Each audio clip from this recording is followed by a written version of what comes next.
What's up, everyone? Robert John Malone here again with Sacred Sound Services.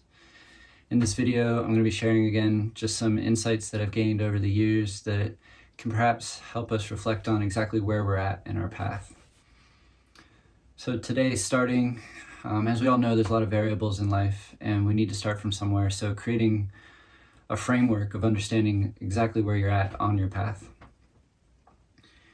I'd like to share today the philosophy of the 4 squares.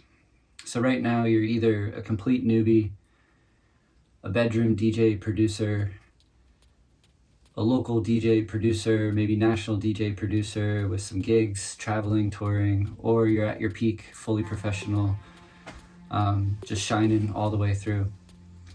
And as I share these philosophies, perhaps on each level there'll be some wisdom that can translate for each of you. If you're a newbie,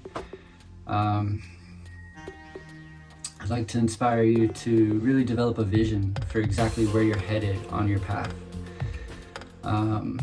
If you're a DJ, bedroom DJ producer, I invite you to continue to really develop your musicianship.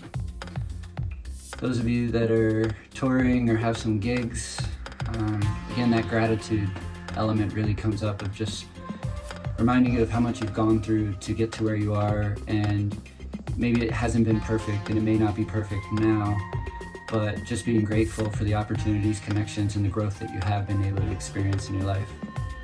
Those of you that are at peak, fully professional, sometimes it can be very beneficial for us to come back down to the basics. In a state of remembrance, it can help us find new ground to grow from.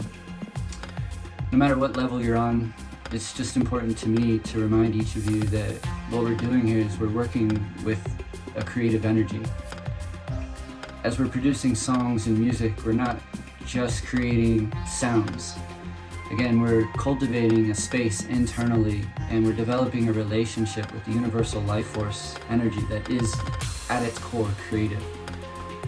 And so whatever space or environment you're in, perhaps again just taking a look around and seeing how we can upgrade that environment, again, can benefit to the spaces that we're cultivating internally as well.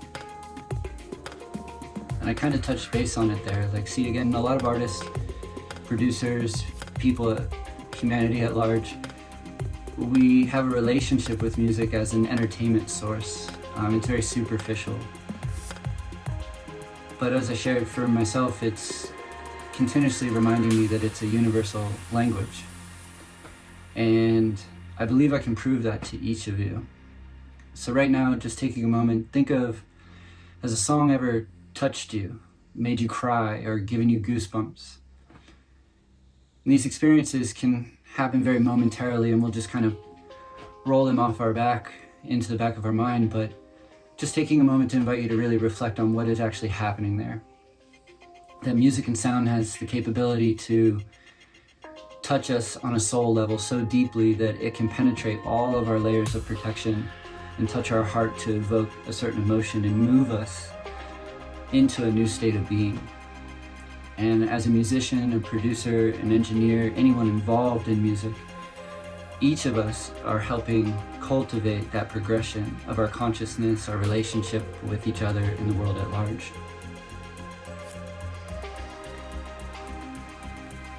So what's coming to me right now, again off the top of my head, is I can't remember the exact name of the piano player, perhaps around the Renaissance or 1800s, 1900s, I believe. But in our past, he discovered that in writing songs and in playing, that to get people to cry or to evoke that emotion, that movement, that depth, it was often the pressure of the keys. And that pressure was often a certain degree of softness. And nowadays, as we're just bombarded with loud and intense and overstimulating, it's something I'd like to, again, reinstill or remind you that sometimes it's the right amount of pressure that allows us to get through or move through a certain situation. So concluding here for today, I'd like to just invite you to take some time, really think about those songs that have connected for you, really touched you deeply, and maybe take a moment to go back and reconnect with those spaces and see if by doing so open something back up for you or unlock something new for you as a producer, a musician, a DJ.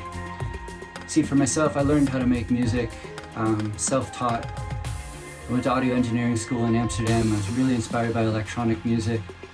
And what I would share with you is every day I would ride home on the metro, put my headphones on, I'd listen to my favorite DJs, producers, who at the time was Adam Freeland, and I would just really dive deep into listening to all the layers and the techniques, and I'd visualize where all those notes are on the grid, and I would do my best to decipher exactly what they're doing and then develop my own sound from that.